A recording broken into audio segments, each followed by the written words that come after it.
go. We coming this year, nigga. Ain't nothing free, so I gotta get mine. I gotta get mine. I gotta get mine. Ain't nothing free, so I gotta get mine. I gotta get mine. I gotta get mine. Ain't nothing free, so I gotta get mine. I gotta get mine.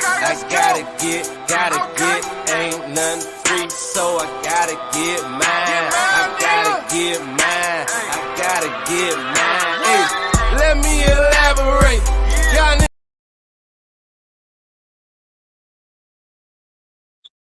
Salute, brothers. Pretty sure. Excuse me. I'm pretty sure from the title you can pretty much see. Yeah, I'm up way early in the AM. Much earlier than I really need to be, but it is what it is. It starts like between 10 and 12 p.m. today, but it is what it is. PTSD. The funny part is, even for those who aren't veterans and those who don't have a firm diagnosis of it, we've already been through. Prime example, where you grew up. That good old neighborhood experience can lead to PTSD. In my case, it's, you call it what it is. It's really my wars, my childhood experience and the war zone experience coupled together. So yeah, your boy up. I'm not expecting a bunch of views or responses or none of that. Just came through to clear the air a little bit. And as promised, I will love story time. So, for those of you who don't know, your boy came up in some kind of austere beginnings. Shit was a little rough. It's a little rough. And the craziest part is, I survived it. But as I age and continue to get older, I'm realizing that the vast majority of us survived our beginnings, bro. It was wild as hell when you frame it like that. You speak of the hood, to quote Tusi, you might as well call it a concentration camp. The same elements are there. You have a force that's there that patrols it, that literally tries to find whatever reason they can to abduct you and put you through their system. You have other individuals that are there that do whatever they can to get over on you, manipulate, so on and so forth. Then you also have the group there that they just buy their way through it. And that hood, that good old hood experience is a motherfucker, I ain't gonna lie to you.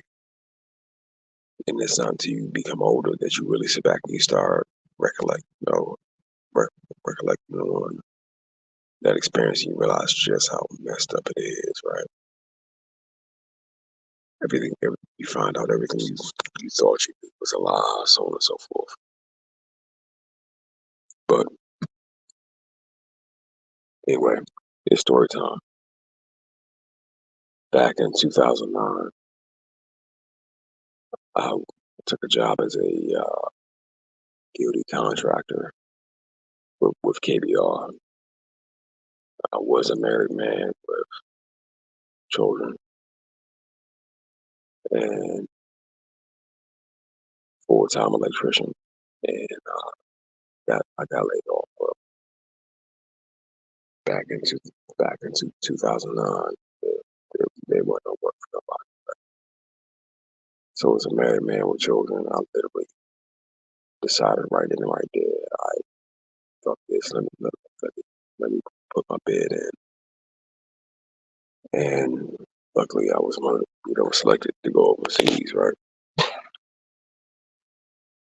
Long story short, that was the unraveling of me. Reason being, I was strong enough to deal with it, with the things I would see, some of the different things I would experience. But I came at the whole situation from a very narrow. My point of view was that of a DoD contractor that's been sent to some remote location to take care of some base. I was in charge of operations and maintenance.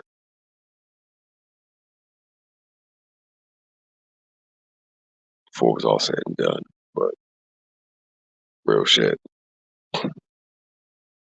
I get there in '09, and one of the first experiences I had was as soon as we got off the goddamn plane that delivered us safely to the location being Bagram.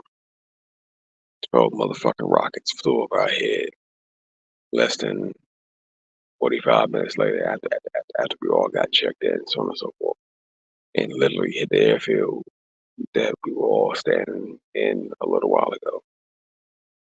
That's when I recognized shit is real.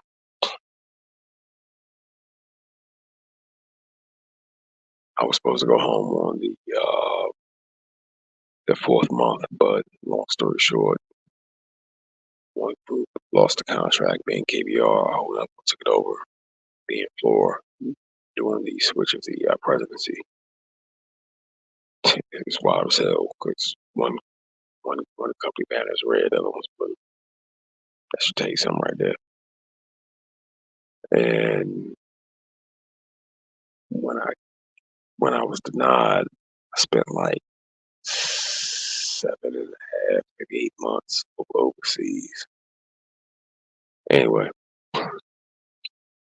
long story short, I finally go home. Everything's wonderful. At this point, I'm amazed with the color green because I hadn't seen it in so long. Everything was head down, keep moving, head down, keep moving. I hop out the airport at Reagan National. My nigga, I'm rubbing the goddamn grass, bro, because I'm so enamored with what it looked like. Like, God damn, it is real. I had forgotten about it because I didn't see it over there at the rail station. And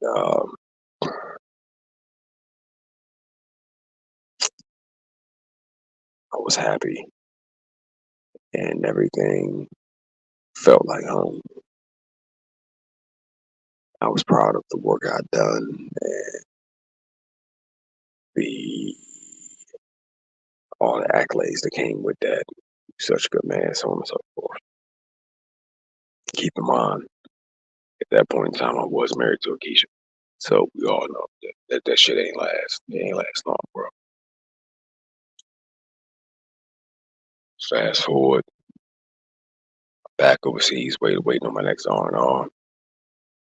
Because of the turmoil in the company, there was only so much R&R to go around. Even now, at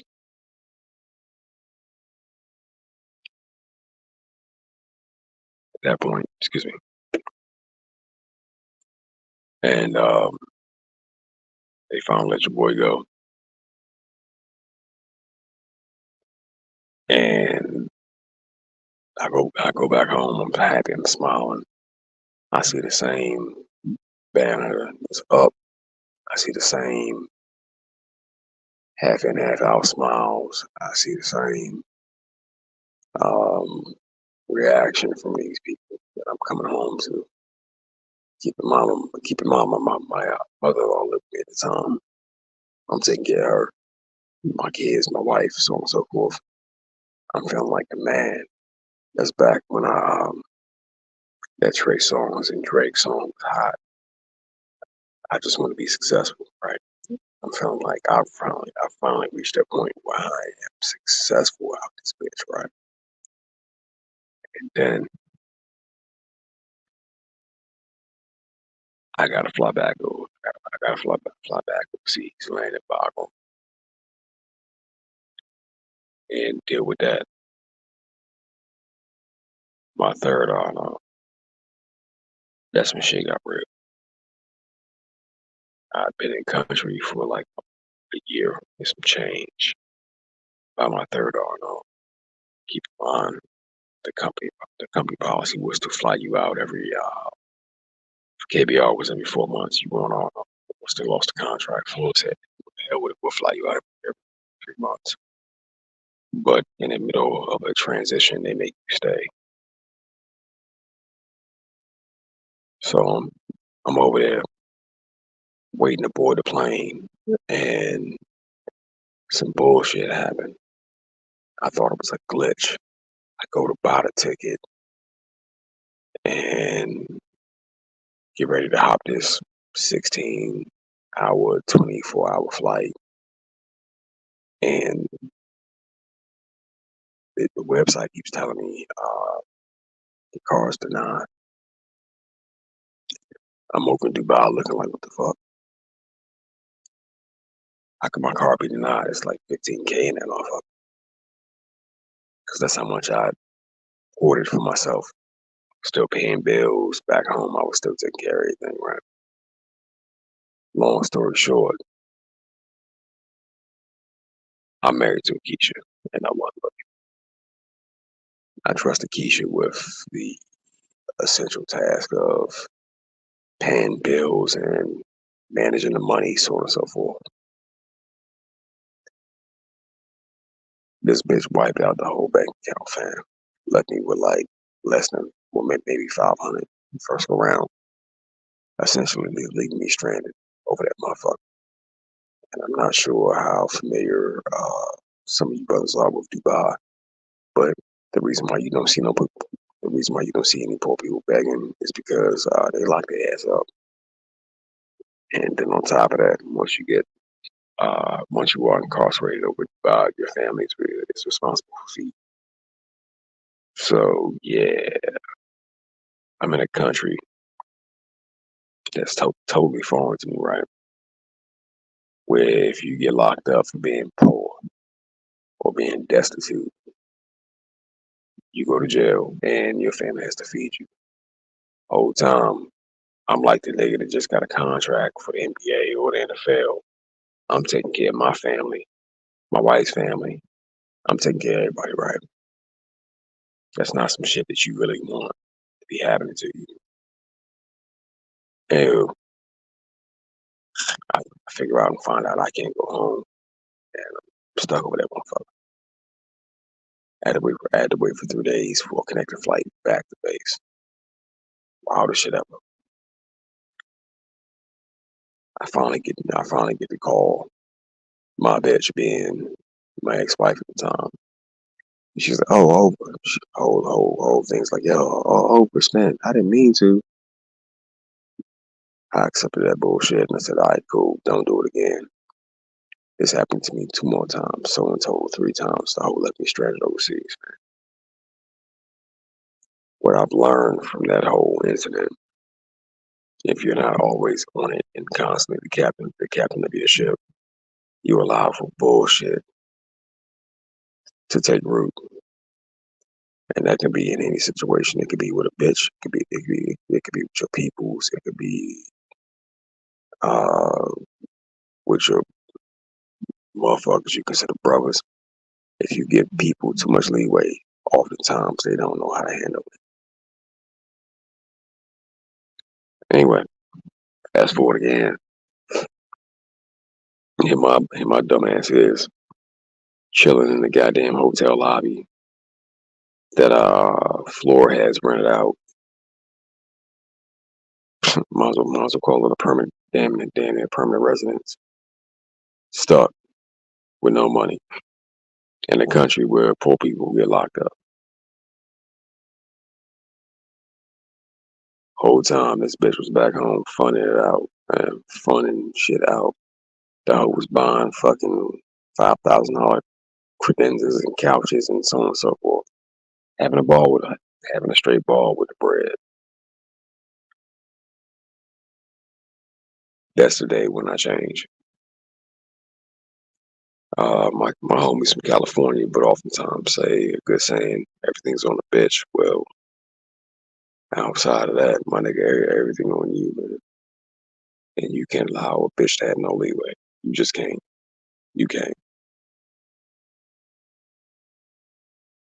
Forgive me, I'm just waking up. Well, I can't even say waking up. I've already been up since like 2, but it's late there. But now I'm moving and grouping up, getting ready for this 10 a.m. appointment. Go take a look at some work. But yeah, everything's not on the bitch, my nigga. Everything is on you. Bitch is just there, absorbing what she can while she can. They're very opportunistic. They're almost like hyenas. You know what? That's a really good description. They can hunt, but they prefer to scavenge for whatever they can find, and don't let yourself be put in a position where you get taken down by them, bro. I can tell you from life experience that if you get them hoes, they will take a mile. I'm saying if you get them hoes an inch, they will take a mile. But it is what it is. Anyway, that's all I got for y'all. I got more stories, but I'll leave it be for now. Y'all get out there, be productive. Keep in mind everything we do is for us, because it's all on us. This juncture, all we got is us. And y'all bro, stay low. Like AC said, stay in the shadows, keep moving. Everybody's business ain't your business, and your business ain't theirs, fam. Peace.